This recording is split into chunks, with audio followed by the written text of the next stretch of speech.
Hello मेरे प्यारे विद्यार्थियों, क्लास 10th एनसीईआरटी मैथमेटिक्स में आप सभी का स्वागत है। आज से हम स्टार्ट करने जा रहे हैं अपना रिवीजन जो है हमारे पेपर के पॉइंट ऑफ व्यू से। एक तरीके से प्रैक्टिस सेट भी लाएंगे। आज रिवीजन रहेगा, कल फिर प्रैक्टिस सेट रहेगा अपना, है ना। तो वो हमारा कंटिन्यू चलने वाला है, ठीक है। तो आज हम वो पढ़ेंगे जो हमारे एग्ज़ाम के पॉइंट ऑफ व्यू से जिनकी हमें नीड है, जिन कॉन्सेप्टों की हमें ज़रूरत है, ठीक है। तो उतना ही पढ़ेंगे। अब तक हमने नॉलेज के लिए पढ़े थे क्योंकि हमने हर एक क्वेश्चन देखा था, सारी चीज़ें देखी थी। क्वेश्चन कॉन्सेप्ट में एक बार रिवीजन कराऊंगा फिर दोबारा से आपको, है ना। रिवीजन मतलब कि मैं आपको सारे एक्सरसाइज के क्वेश्चन तो नहीं कराऊंगा, मैं अब आपको क्वेश्चन तो मैं वही कराऊंगा जो मुझे लगेगा एग्जाम के पॉइंट ऑफ व्यू से कितने इंपॉर्टेंट है, ठीक है। बाकी जो है एक बार मैं कॉन्सेप्ट पूरा रिवीजन करूँगा, बस ये है, ठीक है। तो वो देखते हुए चलना है अब हमें, है ना। तो जल्दी फास्ट जल्दी ख़त्म करेंगे क्योंकि इतना टाइम देंगे नहीं कि पहले के बराबर कि हमने 5-6 महीने इसमें गुजारे हैं। अब जितनी जल्दी होगा उतनी जल्दी कवर करेंगे पूरे सिलेबस को, ठीक है। तो आज हम करने वाले हैं चैप्टर नंबर 1 से, यानी वास्तविक संख्या से, है ना। चैप्टर नंबर 1 का हम रिवीजन करने वाले हैं एक तरीके से, ठीक है। तो जिन्होंने अभी तक नहीं पढ़ाई की है वो एक बार ज़रूर ध्यान से देख लें इसको। चैप्टर 1 वास्तविक संख्या यानी रियल नंबर।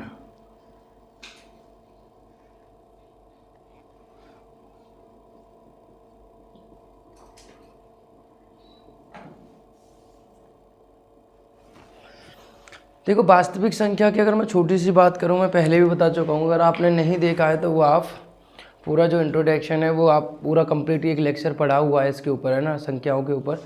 तो वो कंप्लीटली आप देख लें, ठीक है। तो हम यहाँ पे इतना नहीं, वास्तविक संख्या क्या है, ये सारी चीज़ें, ये तो मैंने पूरा नंबर सिस्टम आपको कंप्लीटली दे रखा है। आप जाकर वहाँ देख सकते हो सारे, ठीक है। एक एक नंबर के लिए पूर्णांक नंबर क्या होते हैं, ये सारी चीज़ें क्या होती हैं। लेकिन हमें यहाँ दो चीज़ पढ़नी है। अब जो 2023-24 में जो सिलेबस डिफाइन किया गया है उसके अकॉर्डिंग हम देखें तो बहुत सारा सिलेबस पहले क्या था, 2000 पहले पूरी बुक पढ़नी पड़ रही थी।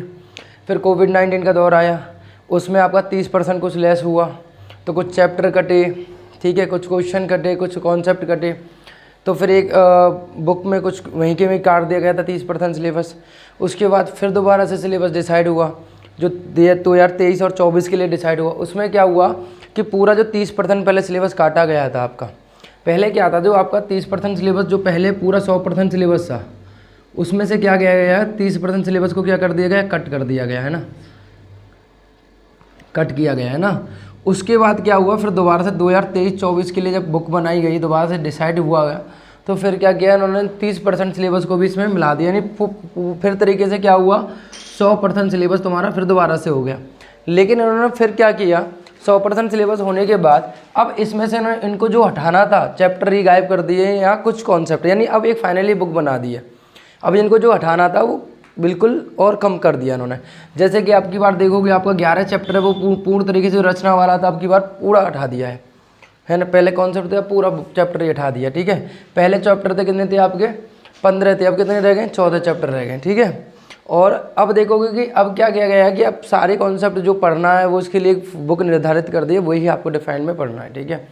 तो अब क्या है कि आपको, जैसे कि अभी यहाँ पे हम बात करते हैं, यहाँ पे चैप्टर नंबर 1 में अगर हम बात करेंगे कि हमें पढ़ना क्या है, तो दो चीज़ पढ़नी है। एक तो पढ़नी है आपको अंकगणित की आधारभूत प्रमेय, एक तो अंकगणित की आधारभूत प्रमेय पढ़नी है। दूसरी पढ़नी है आपको अपरिमेय संख्याओं का पुनर्भ्रमण, ठीक है। दो पढ़ना है आपको। तो अपरिमेय संख्या को पुनर्भ्रमण पढ़ना है और आपको अंकगणित आधारभूत की प्रमेय पढ़नी है। अब देखो, पहले कॉन्सेप्ट की बात करूँ मैं कि प्रमेय जो होती है अंकगणित की आधारभूत प्रमेय जो होती है वो क्या कहती है ना। इस बात में मैं बात करता हूँ, नाम बहुत है लेकिन आपने बस सुना हुआ है ना, आधारभूत प्रमेय, है ना। तो ये प्रमेय आपको पढ़नी है। तो ये क्या है, मैंने इसको बहुत डीपली जाके वहाँ पे रिसर्च किया, मैं एक ओवरव्यू आपको समझाना चाहूँ यहाँ पे। तो ये क्या है बेटा, जब हम एक भाज्य संख्याओं को क्या करते हैं बेटा, भाज्य संख्या जो होती है ना आपकी, भाज्य संख्याओं को जब अभाज्य संख्याओं के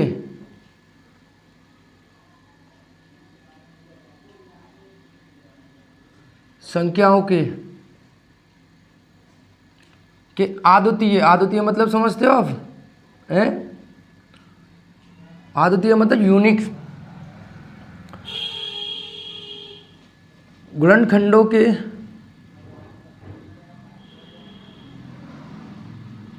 रूप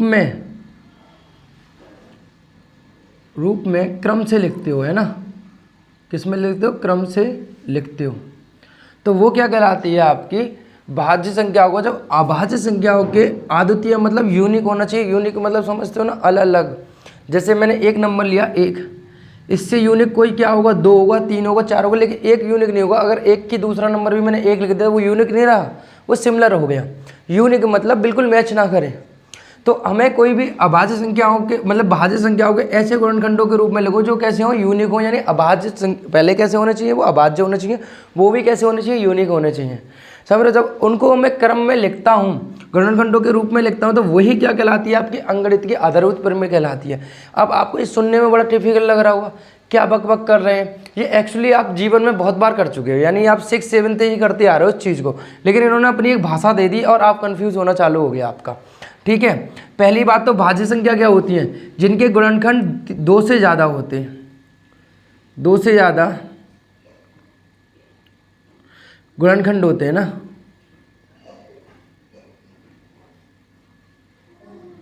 2 से ज़्यादा यानी 3 हो, 4 हो, 5 हो, 6 हो, 7 हो, 8 हो। जैसे कि नंबर 2 में आपको 4, 6, 8, 10, 12, 9, ये सभी आप देखोगे इनके गुणनखंड क्या है, 2 से ज़्यादा है। यानी 4 के गुणनखंड देखोगे तो 1 का भी भाग जाता है सर। गुणनखंड मतलब कि इनमें भाग चला जाए, 2 का भी जाता है सर, और खुद 4 का भी जाता है, तो 3 हो गए इसके। 6 के भी देखोगे आप, 1 का, 2 का, 3 का और 6 का स्वयं जाता है। तो इनके सबके गुणनखंड 2 से ज़्यादा पाए जाएंगे।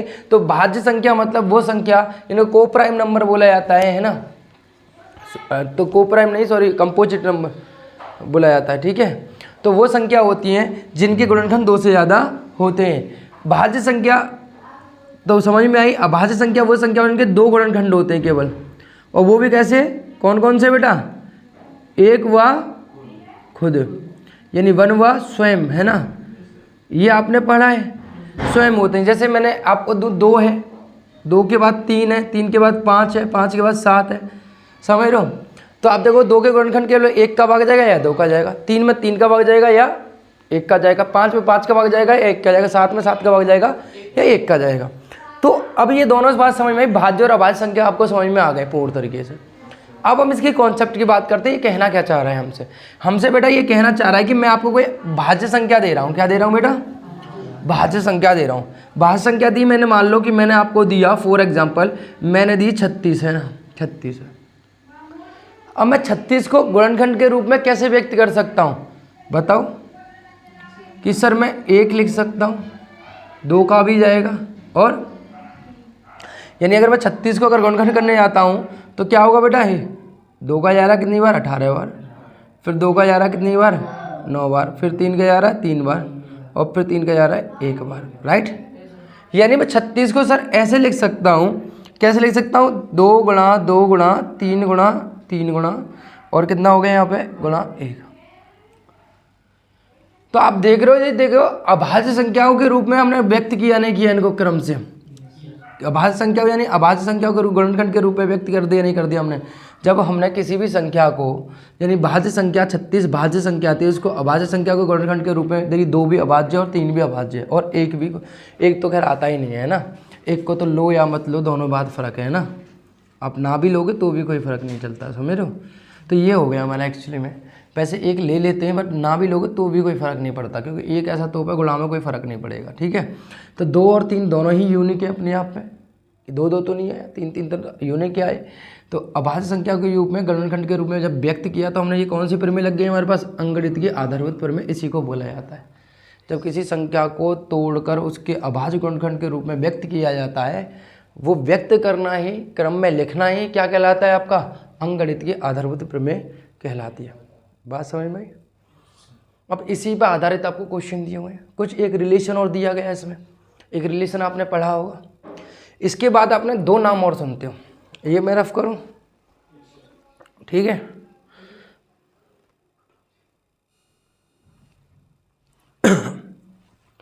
ठीक है।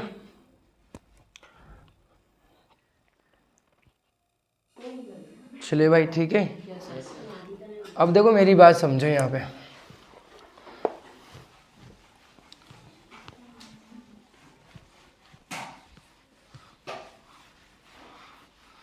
अब देखो, अब इसका अंगणित आधारभूत प्रमेय का जो हमारा अनुप्रयोग था, अनुप्रयोग मतलब यूज कहाँ किया गया था, है ना, इसको समझना है हमें, है ना। इसका यूज हमारे लिए कहाँ किया गया था। अंगणित आधारभूत प्रमेय का अनुप्रयोग जानना है हमें कि अनुप्रयोग क्या, अनुप्रयोग मतलब इसका यूज कैसे किया गया था। तो इसका अनुप्रयोग जो किया गया था हमें, वो किया था बेटा HCF और LCM की गणना हम आसानी से कर सकते हैं, बहुत आसानी से कर सकते हैं, समझ लो। अब HCM मतलब जानते हो आप,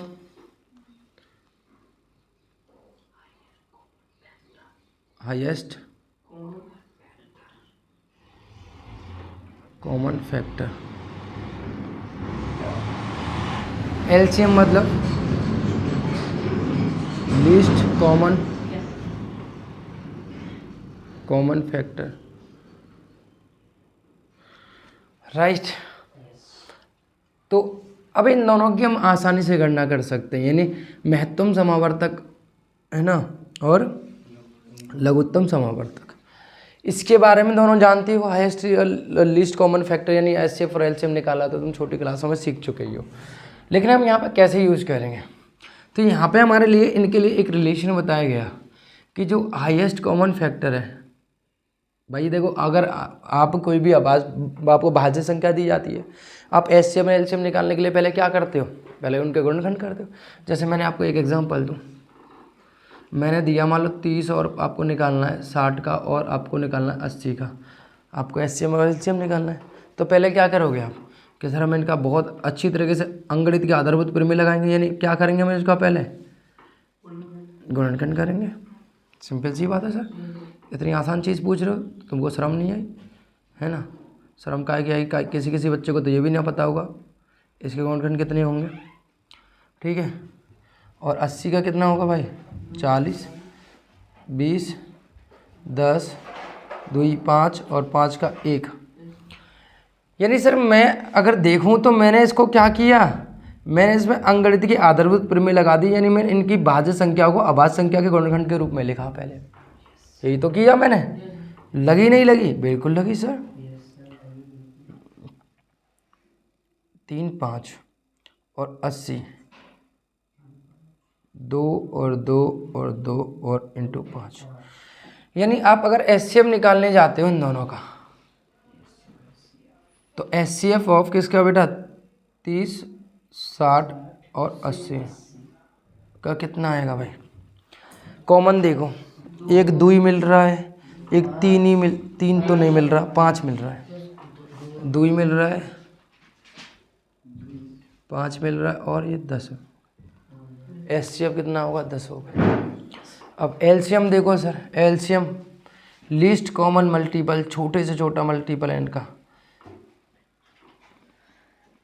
छोटे से छोटा मल्टीपल सर ऐसा। अब देखो 2 का भाग सबसे ज़्यादा कितनी बार गया, 4 बार। 2 का गुणा 4 बार करूँगा तो आएगा 4 चौक 16 है, कितना आएगा, 2 दूनी 4, 4 दूनी 8, 8 दूनी 16, ठीक है भाई। और 3 का भाग कितनी बार गया है, 1 बार गया है, तो मल्टीप्लाई 1। 5 का भाग अधिकतम कितनी बार गया है, 1 बार गया है, यही तो होता है। 16 5 80, 80 दूनी 160, तो यानी हमारे पास LCM कितना आ गया इनका, 160। यानी छोटे से छोटा वो नंबर वो होगा, कौन सा होगा, 240 है, 240 16 दिया है मैंने, 2 किया है, 240 हो जाएगा। 16 दिया 80 दिया, कितना हो गया यहाँ पे, 240 हो गए, ठीक है। तो इन दोनों के लिए 30, 60 और 80 के लिए सबसे छोटा कॉमन मल्टीपल कितना हो जाएगा, जिनमें 60 30 का भी भाग चला जाए, 60 का भी चला जाए, 80 का, वो होगा 240 होगा। यानी यहाँ पे हमने इस पूरे प्रोसेस को, यानी HCF और LCM ज्ञात करने के लिए इनके हिसाब से, इनके कॉन्सेप्ट के हिसाब से हमने किसका प्रयोग किया, अंगणित के आधारभूत प्रमेय का प्रयोग किया। बात क्लियर हुई। तो ये पूरा प्रोसेस जो गुजरा ना वो किया अंकगणित के आधार पर, और यही इसका अनुप्रयोग था कि एलसीएम और एचसीएफ और एलसीएम की बहुत आसानी से बहुत सरलतम से इसकी हम गणना कर सकते हैं, राइट। ठीक है, बात समझ में आई हमें। अब मेरी बात समझो यहाँ पे। इसके बाद क्या किया है इन्होंने, इसके बाद हमें क्या करना है, एक रिलेशन दिया इन्होंने कहा कि अगर कोई दो आपको संख्या है, कोई दो प्राकृतिक या कोई भी संख्या है, या दो धनात्मक या ऋणात्मक, कोई भी रहने दो, हम नंबर ही नहीं दे रहे, कोई दो संख्या है ना, क्या है बेटा, ए और बी है, राइट। दो कोई संख्या है ए और बी, तो इन्होंने एक रिलेशन बताया कि दो संख्याओं का, इन दोनों संख्याओं का, ये पढ़ा भी होगा आपने, दोनों संख्याओं का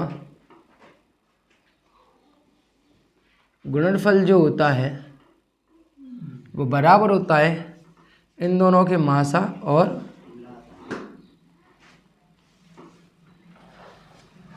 गुणनफल जो होता है इनके मासा और लासा के बराबर होता है। समझ रहे हो? आप कभी देख लेना निकाल कर। इस फॉर्मूले पे बेस्ड कुछ क्वेश्चन और पूछता है ये, कभी कभार एक एक नंबर में पूछ लेता है। जैसे इसने कहा कि मुझे दिया, लो भैया मैं तुम्हें रसगुल्ला टाइप में दे रहा हूँ 50 और मैंने दिया 20, दो संख्या दे रखी है, इन दोनों का मैंने एचसीएफ जो दिया है मैंने आपको दे दिया। मान लो एचसीएफ कितना आएगा इन दोनों का भाई, इन दोनों का आएगा भाई मेरे लिए तो 10 आएगा,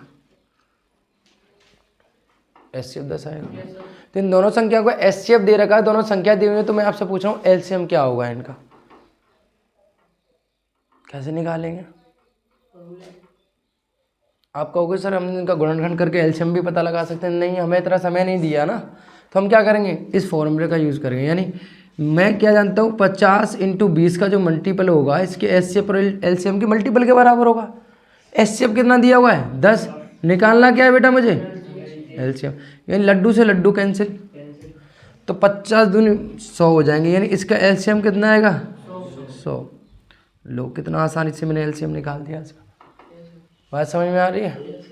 तो ऐसे ही करता है वो, कोई दो संख्या दे देगा, वो तीन चीज़ देगा, एलसीएम दे देगा और एलसीएम दे दे, दो संख्या दे दी एचसीएफ पूछ लेगा, या एचसीएम एलसीएम दोनों दे दे, एक संख्या दे दी कुछ दूसरी संख्या पूछ लेगा। इन चारों पर खेलता रहता है वो, समझ रहे हो?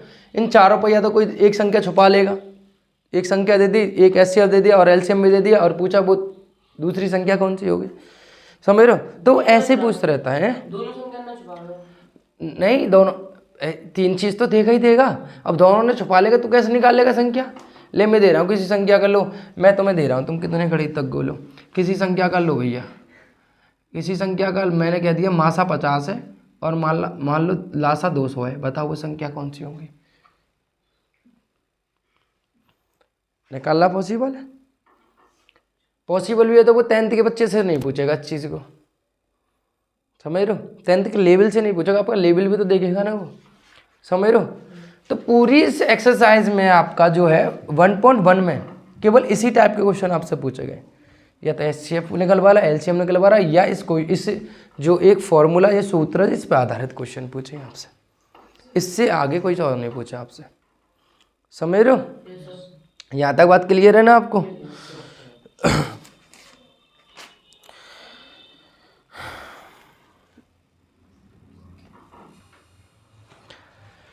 ठीक है भाई।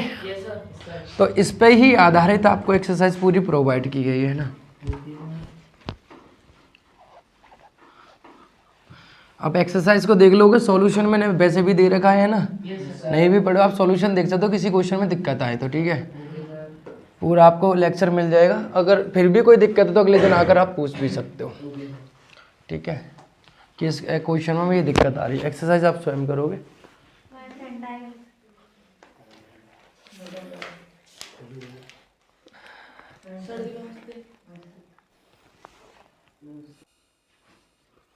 ठीक है भाई?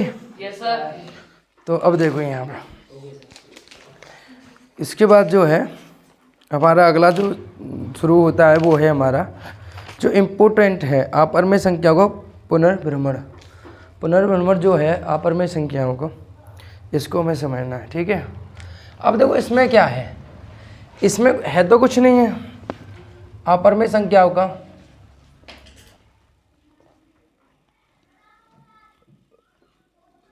परमेय संख्याओं का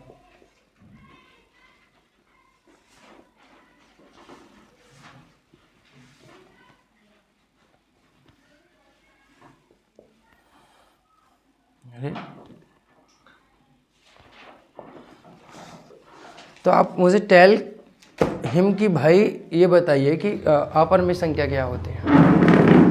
व्हाट इज दिस? वे संख्याएं जिनको हम P बटे Q के रूप में नहीं लिख सकते हैं। वाह, और कुछ? और वह संख्या सर अनावर्ती हो और अशांत हो। अनावर्ती और अशांत का मतलब बताओ तुम। सर अनावर्ती यानी उसकी आवृत्ति जो बार बार ना हो, जैसे 22/7 उसकी अच्छा। आवृत्ति ऐसे। और सर अशांत यानी जिसका 10% अशांत हो, यानी वो 2 × 5 यानी nm की जो उसकी धारा है उसके रूप में ना हो। सेटिस्फाई हो?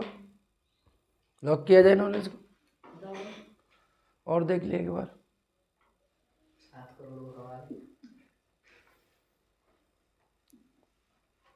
और कोई आप परमेय संख्याओं के बारे में टिप्पणी करना चाहेगा? What is the irrational number?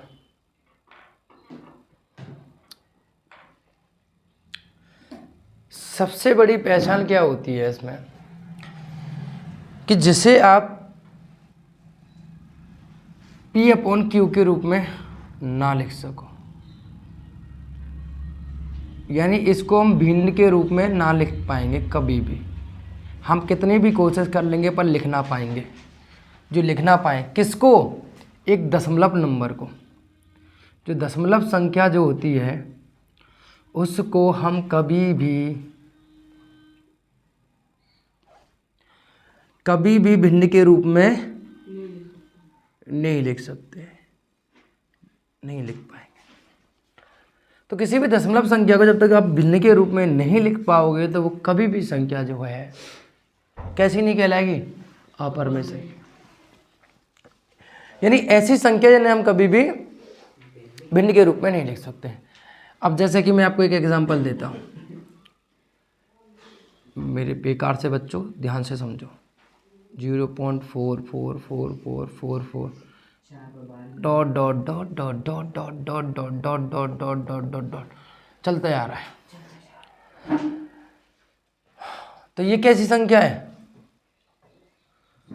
कैसी संख्या ये? आसान दशमलव प्रसार है। और आसान दशमलव प्रसार है तो कैसी होगी? अपरमेय संख्या होगी। तो यही एग्जाम्पल करेक्ट है अपरमेय संख्या होगा। इतने चार्टे पढ़ेंगे तुम लोगों के, इसको ये बोल रहे हैं हाँ, मतलब टीचर कुछ भी कह दे हाँ, फिर कहेंगे 99% कैसे नहीं आए हमारे। इतना पढ़ाने के बाद भी ऐसे करते हैं हाँ। ये पता नहीं है, ये तुमने 9th में सॉल्व किया होगा, आपके टीचरों ने आपको बड़े गहराइयों से x मानकर बताया होगा, इसको P/Q के रूप में लिख सकते हैं। यानी आसान दशमलव प्रसार में दो प्रकार के होते हैं, एक पुनरावर्ती वाले, एक अनापुनरावर्ती वाले। यानी जब एक ही तरीके के नंबर बार बार रिपीट हो रहे हैं तो वो कभी उन्हें परमेय संख्या के रूप में लिख सकते हैं। यानी आसान दशमलव प्रसार भी परमेय संख्या का रूप धारण कर सकता है। समझ रहे हो? तो 0.4444, 0.29292929, 0.1313131313 है ना, 0.134134134 ऐसे सभी नंबर कैसे होंगे? परमेय संख्या होंगे। तो ये कभी भी ऐसे ऑप्शनल देता है वो 4, और आपसे पूछेगा बताओ इसमें परमेय संख्या कौन सी है, तो आप जैसे सर घुजाते रहते हो, पल्ले ना पढ़ो, सभी ऐसी लग रही है तुम्हें तो आप परमेय संख्या दे देंगे। ए भले मानसो, फिर तुम क्या करोगे? जय माता दी, पहला सही है, 1 नंबर है हमारे पूरा। समझ लो? Yes sir.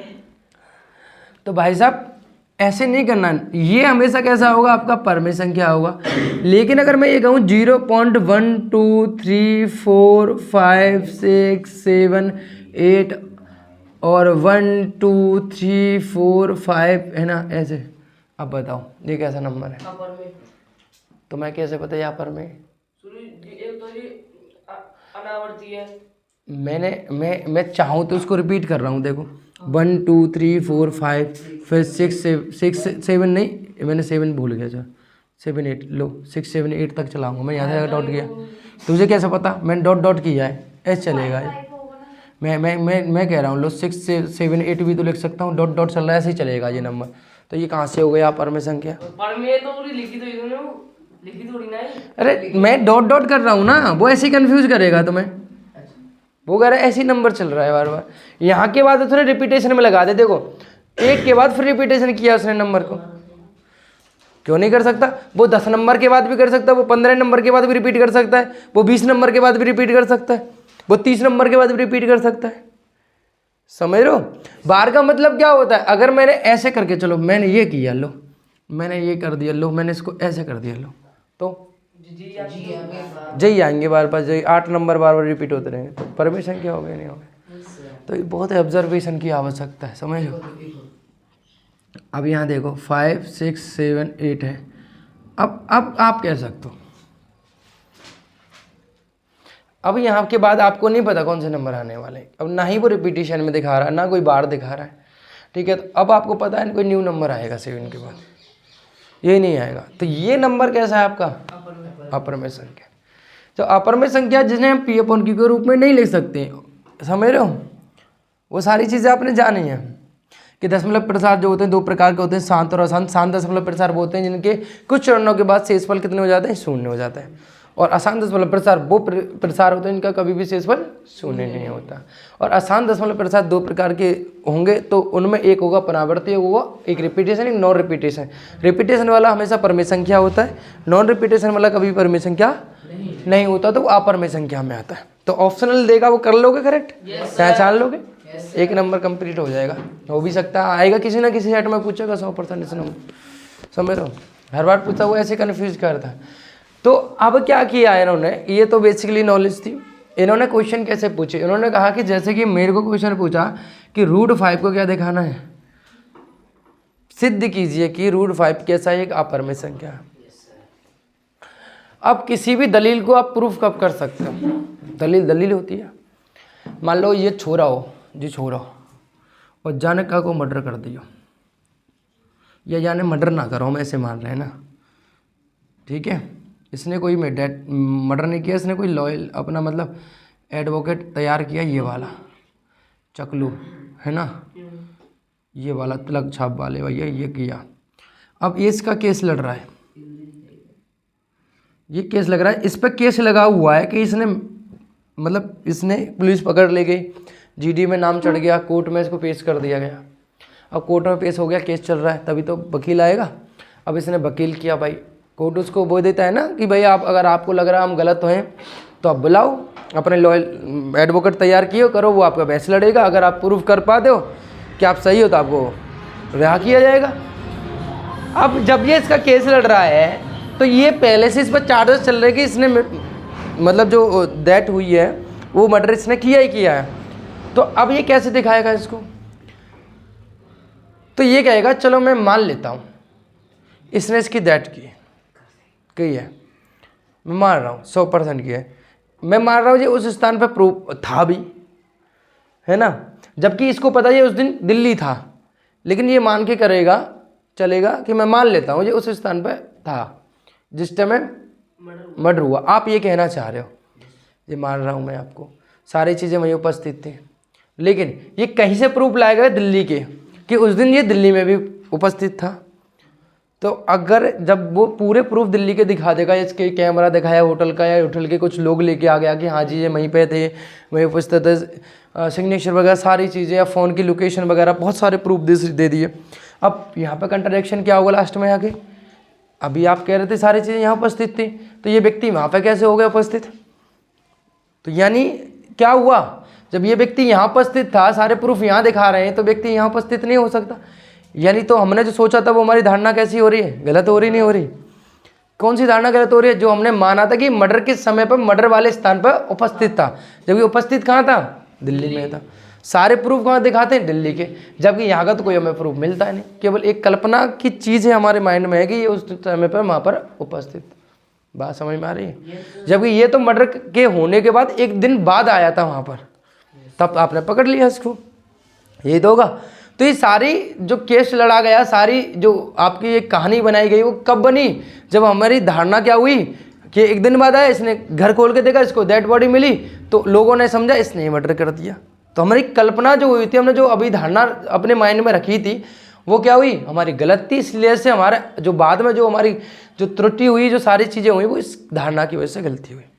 तो ऐसे हम करते हैं यहाँ पर क्वेश्चनों में कि √5 को क्या मानेंगे? अपरमेय संख्या प्रूव कर पा रहा है, तो हम इसको मान के चलेंगे ये क्या है? परमेय संख्या है। समझ रहे हो? परमेय संख्या मान के चलेंगे। अब वो सारी चीजें करेंगे जैसे √5, जैसे हमने किया। √5 जो है एक परमेय संख्या है, यानी P/Q के रूप में। पर अब भाई इसके रूप में होगी ये, तो जाहिर सी बात है P/Q के रूप में होगी, हाँ या ना? होगी या नहीं होगी? क्योंकि हमें प्रूफ करना है, उसके जस्ट अपोजिट लेके चलेंगे। अभी हमने उसको मान के चला, हमें प्रूफ ये करना था उसने मर्डर नहीं किया, लेकिन हम मान के क्या चले थे? इसने मर्डर किया है। तो वही हम कह रहे हैं, ये कह रहा है अपरमेय संख्या। अब हम ये नहीं कह चलेंगे ये अपरमेय संख्या, हम कह के चलेंगे ये क्या है? परमेय संख्या। सही है? तो हमने कहा कि √5 क्या है? एक परमेय संख्या, यानी P/Q के रूप में। और P/Q का मतलब क्या हुआ? P और Q दोनों ही कैसे होंगे? हमेशा अभाज्य संख्या होती है। नालायकों, गंदे बच्चों, ये कैसे होती है? यहाँ पे अभाज्य संख्या होती है। सॉरी, हाँ, सहभाज्य संख्या होती है, सहभाज्य संख्या होती है। समझ रहे हो? सहभाज्य संख्या कौन सी होती है भाई? को प्राइम नंबर कौन से होते हैं? ऐसे नंबर जिनके केवल मासा कैसा हो? 1 हो। ऐसी दो संख्याएं जिनका मासा कितना हो? 1 हो। जैसे कोई भी अगर आप परमेय संख्या देख लेना, यानी 2/3 है, तो इन दोनों का मासा कितना होगा? 1 होगा। 5/6 है, तो इन दोनों का मासा कितना होगा? 1 होगा। यानी हमेशा जो भी दो परमेय संख्या अगर लिखी गई हैं आपस में, यानी P/Q के रूप में लिखी गई, तो हमेशा देख लेना उनका हमेशा मासा कैसा नहीं आएगा? 1 ही आएगा। 1 से अलग कुछ नहीं आ सकता। अगर 1 से अलग आ रहा है तो वो कभी भी परमेय संख्या नहीं हो सकती है। समझ रहे हो? This is the concept only to proof कि ये कैसा है? पर अपरमेय संख्या। केवल इसी कॉन्सेप्ट पे लड़ेंगे। मैं बार बार कह रहा हूँ, मैंने मैंने मान के चलूंगा मैं इसमें कि कैसा ही है, इसलिए है। और इन दोनों की सहभाज्य संख्या मतलब इन दोनों संख्याओं का मास हमेशा कितना आएगा? 1 आएगा। यानी P और Q का मास हमेशा कितना होगा? 1 होगा। 1 के अलावा कुछ नहीं होगा। तो मैंने किया, मैंने माना। अब मैंने क्या किया यहाँ पे? √5 × Q बराबर कितना हो जाएगा यहाँ पे? P। दोनों पक्षों का क्या करूँगा? वर्ग करूँगा तो यहाँ कितना हो जाएगा? 5Q² है ना, और P² हो जाएगा। सही है? यही होगा। इसका मतलब क्या हुआ कि P² का एक गुणनखंड फैक्टर क्या है? 5 है। यानी अगर मैं मान लो कि मैंने x बराबर मैंने लिखा है यहाँ पे 20, तो यानी 20 जो x जो है 4 का भी गुणनखंड है और 5 का भी गुणनखंड है, क्योंकि 4 और 5 का मल्टीप्लाई हो रहा है ना? यही तो होगा। यानी अगर इसमें 5 का मल्टीप्लाई हो रहा है तो P² 5 का गुणनखंड हुआ नहीं हुआ? अब मानोगे नहीं मानोगे इसमें? यानी अगर मैं एक और मैं कहता हूँ अगर 63 है, 63 7 का गुणनखंड है या नहीं है? आप कहोगे है। 9 का है नहीं। लेकिन मैं कहूँ 8 का है नहीं है। क्यों? 8 का मल्टीपल नहीं है इसमें। केवल इसमें मल्टीपल किस किस का है? 9 का और 7 का। यानी 3 का भी हो जाएगा, 9 का भी हो जाएगा, 7 का भी हो जाएगा और 63 का भी हो जाएगा। लेकिन 8 का नहीं हो सकता क्योंकि 8 का मल्टीपल नहीं है इसमें। यानी दैट मीन्स कि इसमें अगर 5 का गुणा हो रहा तो ये 5 का मल्टीपल है, यानी 5 का एक गुणज है। कौन? P²। अगर मैं कह रहा हूँ P² जो है 5 का एक मल्टीपल है, तो P भी क्या होगा? 5 का मल्टीपल होगा। समझ रहे हो? मैं मान के चल रहा हूँ P भी क्या होगा? 5 का मल्टीपल। P² अगर 5 का मल्टीपल है तो P भी क्या होगा? स्क्वायर मल्टीपल है तो P भी राइट। और इसका मतलब क्या है? अगर मैं यहाँ मान लूँ कि मैं मानूँ कि भैया P बराबर कितना मान के चल रहा हूँ मैं? 5R मान लिया मैंने। क्या मान लिया? 5R मान लिया। मैं मान के चल रहा हूँ। मैथमेटिक्स से ऑल भी भाई मान के चल रहे हैं हम यहाँ पे। तो यहाँ मैंने माना तो 5Q² है ना, तो 5Q² तो यहाँ हो जाएगा 5R²। सही है? तो यहाँ हो जाएगा 5Q² बराबर कितना हो जाएगा? 25R²। यानी 5 से काटूंगा 5, तो यहाँ हो जाएगा Q² बराबर 5R²। सही है? यानी आप यहाँ देखोगे अब Q² बताओ 5 का मल्टीपल है या नहीं है? Q² 5 का मल्टीपल है। है या नहीं है? आप कहोगे सर बिल्कुल है। तो क्यू भी कितना होगा? 5 का मल्टीपल होगा नहीं होगा? होगा। यानी मैं एक कथन इसको मान लूँ और एक कथन इसको 2 मान लूँ, तो आप देखोगे पी और क्यू का दोनों का ओवेनेस्ट गुणनखंड क्या आ रहा है? 5 आ रहा है, जबकि आना कितना चाहिए था? 1। ये तो हमारी गलती हो गई। अगर इनका एक के अलावा कुछ और ओवेनिस्ट, मासा का मतलब ओवेनिस्ट गुणनखंड ही होता है, जो मिल रहा है वही तो मासा होता है। और यहाँ पे आप देखोगे इसमें हम कल्पना 1 से करेंगे, 1 और 2 से करेंगे और देखेंगे तो इसमें जो गुणनखंड है ओवेनिस्ट गुणनखंड है वो 1 और 1 के अलावा क्या आ रहा है? 5 आ रहा है। यानी पी और क्यू का मासा यहाँ कितना हो गया? 5 हो गया। ये तो हमारी अभिधारणा क्या हुई? गलत साबित हुई, जबकि आना 1 चाहिए था, आ कितना आ रहा है? 5 आ रहा है। इसका मतलब क्या हुआ? अगर पी और क्यू अगर कैसा है आपस में अपरमेय संख्या है, सॉरी परमेय संख्या होगी, परमेय संख्या होती तो इनका मासा कितना होता? 1 होता, जबकि ये क्या है? अपरमेय संख्या। समझ रहे हो? जब पी और क्यू अगर ये कभी परमेय संख्या हो नहीं सकती, क्योंकि हमारी जो अभिधारणा थी हमने वो क्या ली थी? गलत लेके चली थी। इसलिए √5 क्या हो गया यहाँ पे? परमेय संख्या, अपरमेय संख्या हो गया। दैट मीन्स प्रूफ हो गया। हम लेके चले परमेय संख्या, हमने उसके हिसाब से ही सोचा, हमने सोचा इसका मासा 1 आएगा, लेकिन इसका मासा ओवेनिस्ट गुणनखंड 5 आया, तो हमारी अभिधारणा फ्लॉप हो गई, गलत साबित हुआ। लौट कर हमें वापस क्या कहना पड़ा? ये अपरमेय संख्या, ये सिद्ध हो गया। ऐसे करते हैं हम क्वेश्चनों को, इनको समझ रहे हो? भाषा सीखनी हो, भाषा लिखना सीखना हो, पूरा क्वेश्चन देखना हो, आप एक बार देख लेना वहाँ से, ना देखो तो फिर मेरे से पूछ लेना, देख लेना। वैसे तो भाषा सीखनी हो, मेन कॉन्सेप्ट ये है जो मैं आपको बता रहा हूँ। अब आपको केवल ऐसा चाहिए, ऐसे भैया सर बिल्कुल एकदम लाइन बाय लाइन चाहिए, तो वो सॉल्यूशन देख लो, समझ रहे हो? पर मेन कॉन्सेप्ट जैसे हम सोचते हैं वो सोच मैंने आपको बताई, ऐसे सोच के चलते हैं, समझ रहे हो? जैसे एक टाइप का क्वेश्चन और आपसे पूछा जाता है, जैसे पूछा आपसे, ठीक है, ये क्वेश्चन सब मैं कल भी डिस्कशन करने कल मैं ये डिस्कशन करूंगा चैप्टर से क्वेश्चन कौन कौन से पूछे जाते हैं, समझ रहे हो? लेकिन आज मैं आपको बेसिक कॉन्सेप्ट दे रहा हूं, जो आपको 2 + के √5 है, ये क्वेश्चन है, यही दिया हुआ है। इस टाइप का अलग क्वेश्चन है। आप अरे सर जिन तो पागल बना दे, √5 को दिखाया था, 3 + के 2 √5 आ गया, अब क्या हो? कुछ ना हो। तो आपने वही किया, P/Q को माना आपने, परमेय संख्या मान के चलोगे, मान के समय परमेय संख्या। तो यहाँ से सॉल्व करोगे आप, 3 को उधर की साइड ले गए तो √5 बराबर P/Q -3, 2 √5 बराबर P - 3Q बटे कितना हो जाएगा? Q, इतना हो जाएगा। एलसीएम लेना आता ही आपको। 3 को उधर की साइड ले गए, माइनस का हो गया, यहाँ 1 माना, P और Q का एलसीएम Q आ गया, Q का भाग Q में दे, एक बार 1 का ऊपर करें तो P आ गया, 1 का भाग Q में दे, Q बार Q का ऊपर करें तो 3Q हो गया, तो P - 3Q/Q हो गया। इतना तो आता होगा? Yes sir. नहीं आता? फटता दिखाई दे रहा है मुझे, ये कम जा रहा दिखे कुछ है, नहीं पड़ा पल्ले, आ गया? मैं ये कह रहा हूँ ये एलसीएम लेना आ गया, बस ये जो मैंने ये लिखा ये लाइन समझ में आ गई, यहाँ के बाद ये कैसे आई है? कोई नहीं, 2-4 दिन में आ जाएगा, धीरा प्रोसेसर है ना। तो यहाँ कितना होगा? √5 को अगर मैं लिख सकता हूँ कितना?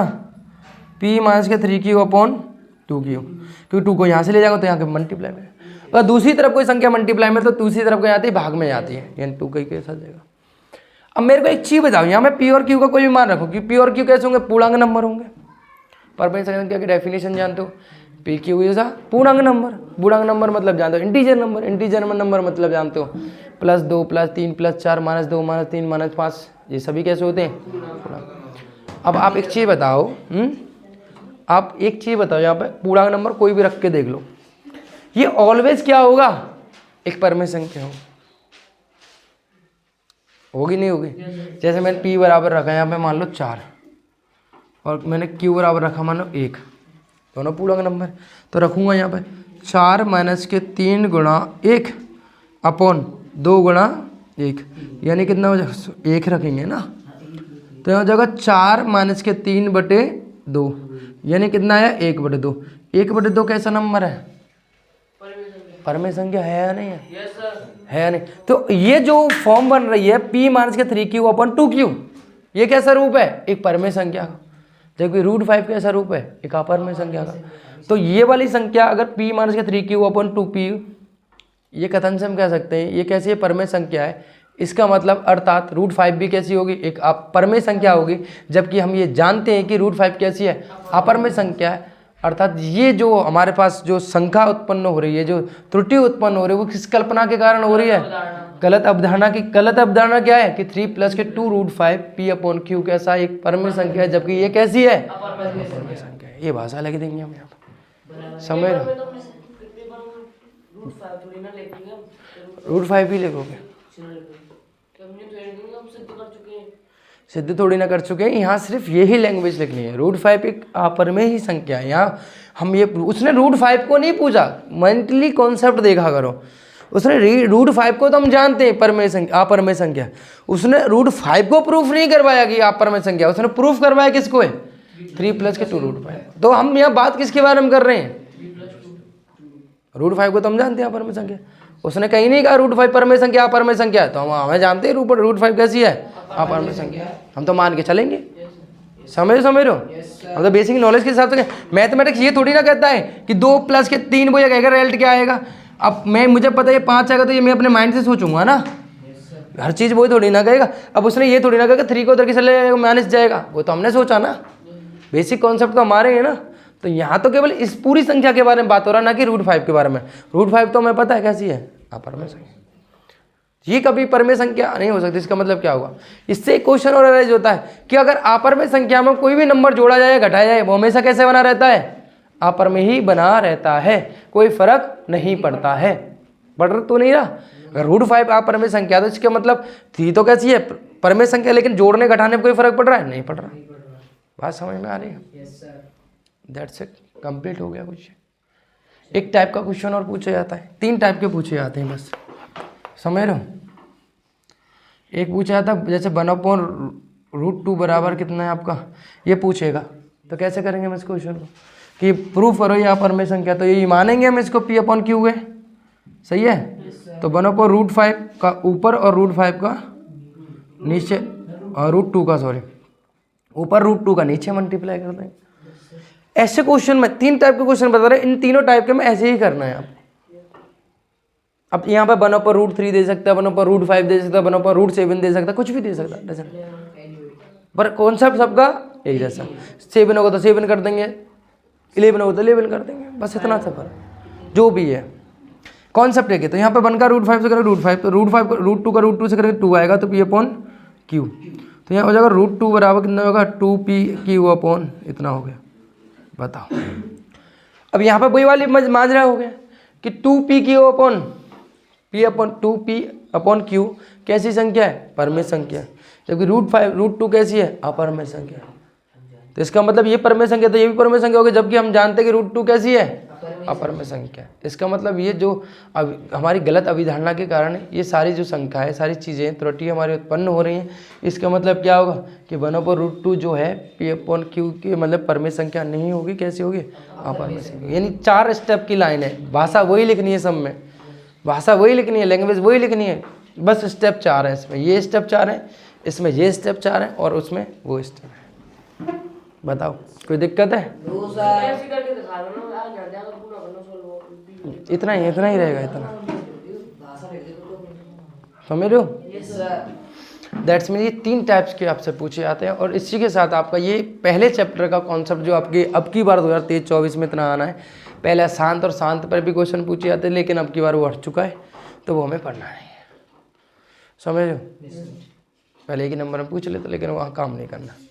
तो आज के लिए इंट्रोडक्शन यही था। इसके बाद जो हम बाकी का जो इम्पोर्टेंट क्वेश्चन है वो हम कल करेंगे, ठीक है। कोई डाउट है इसमें अब, चलिए फिर।